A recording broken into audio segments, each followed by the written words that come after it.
So we've been talking about justice and injustice and things like that the last 2 weeks. This is the third week where we've been talking about just issues of injustice around the world. So the first week we watched the Coney 2012 video and talked about Uganda. Last week we had John come in here and share his story about alcoholism and homelessness and looked at injustice here in our own community.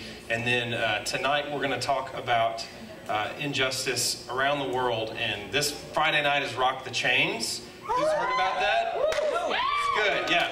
So Rock the Chains, we do that for an organization called International Justice Mission, and they work around the globe to literally set people free from slavery, because it's estimated there are 27 million people in the world today who are in some form of slavery. So human trafficking, forced prostitution, different things like that. So we're going to watch two videos about IJM. The first is kind of an introduction. The second follows somebody's story and what IJM did to set that person free, and it'll kind of let you know exactly when we raise money for IJM what it's going for. So let's watch these for a minute.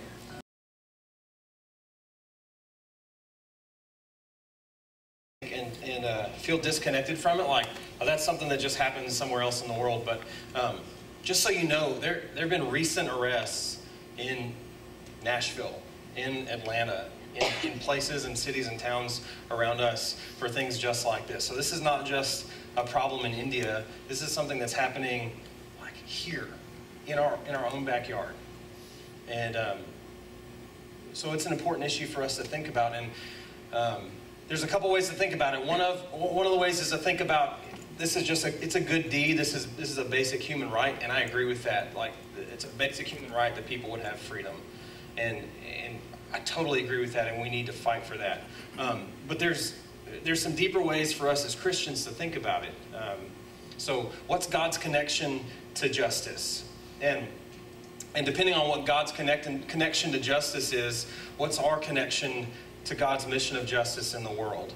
And I think one question that we can ask ourselves that will help us kind of figure out what our role should be as Christians is this. When you think about God, does God work for you, or do you work for God? When you think about God, does God work for you, or do you work for God? Because I think a lot of us, when we approach our relationship with God, myself included, we think of it more like, God works for me. So, you know, like, I only want to think about God when it's convenient for me, or I only want to think about God when I need help with something. Or when I think about church, like, really, church is really about what I get out of it and what's in it for me. And if I go to church and if I participate in this, what benefit will it have for me? I think a lot of us approach our relationship with God, myself included again, like that. And so that leads us to think things and say things like, prayer's not really my thing. Prayer's not really my thing. Or reading the Bible, that's not really my thing. Worship, not really my thing. Justice and mercy, that's not really my thing. Serving other people, that's not really my thing. And we get caught in this mindset where we think other people can do those things because it's not really our thing, right? But I think that's the complete opposite way of how we're supposed to approach our relationship with God. Because my understanding is, when you become a Christian, you say, God, I commit myself to you. I commit myself to your way of life, to your way of thinking, to your way of acting in the world. So, like, God's not our employee. If you're a Christian, that's a commitment saying, God, I want to work for you. So imagine this. Like, imagine you got a job at Chick-fil-A, and imagine you go into Chick-fil-A, and on your first day of the job, you're like, man, chicken's not really my thing, right? So can we just, like, set up a Chinese buffet in here? Because that's really more my preference, right, to have Chinese food. Because I know I'm at Chick-fil-A, and you hire me here at Chick-fil-A, but, you know, chicken's not really for me. Like, I think that's how a lot of us approach church and approach God. Like, well, you know, I know I'm a Christian, but a lot of this stuff's not really for me. And I think that's really kind of backwards and opposite from how we're supposed to approach it. And so when we think about justice, and when we think about the fact that we work for God as Christians, Isaiah 30:18 says, the Lord is a God of justice. So we talk about justice because justice is all over the Bible. It's all over the Bible. God's on a mission of justice. when you read the Bible, you find out that God's on a mission of justice. Our God is the kind of God who sets people free from slavery, right? That's what our God does. Our God's the kind of God who's on the side of people who are oppressed. That's what our God does. And so when we say we work for God, and we see that God works for justice, that means as people who work for God, we work for justice. Does that make sense? In the New Testament, there's a couple times where Jesus gets really, really angry, like really mad. But who he gets mad at is not who we think. Like, I would often probably guess, if I had to, maybe Jesus gets mad at the people who are the most sinful, or Jesus gets mad at the people who mess up the most. But if you read the New Testament, what you find is that Jesus gets really, really mad, madder than anything else, at religious people who say they believe in God, who try to make it look like they believe in God, but whose lives don't back it up. When Jesus gets really mad, it's at people who just try to look religious on the outside, but don't back it up with their lives. So Matthew 23:23 is one of these places where he's just mad, and he's just letting some people have it. And he says to them, you have neglected the more important matters of the law: justice, mercy, and faithfulness. So when Jesus lists these three things in Matthew of the things that are the more important matters of the law, those are the things he lists: justice, mercy, and faithfulness.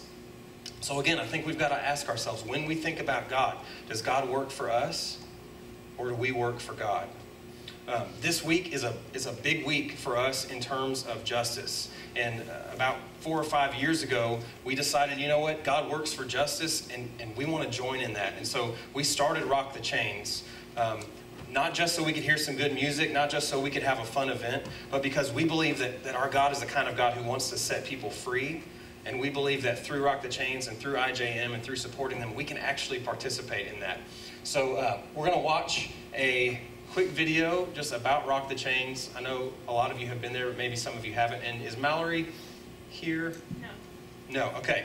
So then I'll tell you some specific things that you can do to be involved in Rock the Chains after we watch this real quick.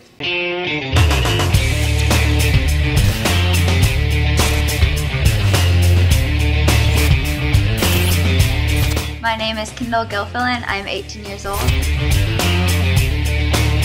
I've been the primary program coordinator for Rock the Chains for the past 2 years.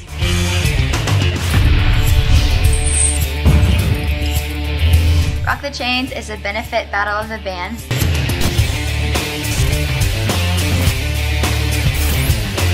That raises money and awareness to fight modern day slavery and human trafficking. Every penny we raise goes to International Justice Mission. What they do is conduct underground investigations to set the victims free and then prosecute the persecutors.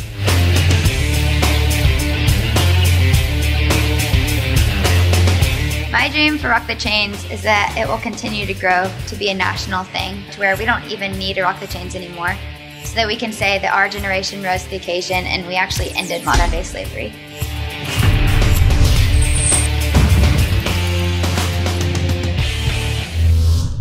Did you catch that? If you come to Rock the Chains, there's going to be a laser that shoots chains off of people and frees them. That's so cool, okay? So I just want to make sure you caught that. IJM has a laser, y'all. It's awesome. Okay, so for every person that comes to Rock the Chains, is $10 to get in. For every $500 that we raise, one person is set free. So IJM estimates it takes about $500 for them to do what they did in this video. So every $500, every 50 people that comes, that's another person that's set free. So over the course of the last 4 years, I think I was doing the math this week, we've raised enough money to set about 40 people free from slavery, which is awesome.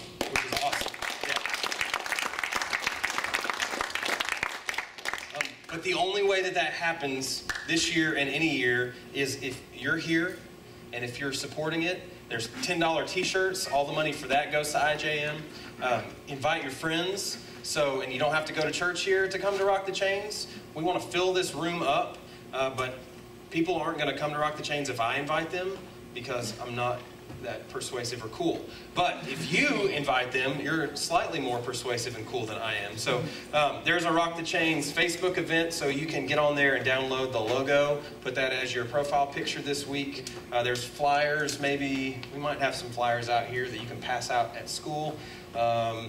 Anything you can do to spread the word. Talk about it at school, put it on Facebook, tweet about it, anything to get people here. 7 to 10, Friday night, 11 bands. I think it's the best lineup of bands that we've had, so the music is going to be really good. Hope you guys will be here. I've talked for like way longer than I'm supposed to in general, so I apologize that you are now late. Go into your groups. Please send me email at tgarner@bumc.net. If you'd like to complain about the time, that would be fine. Okay, so let's pray.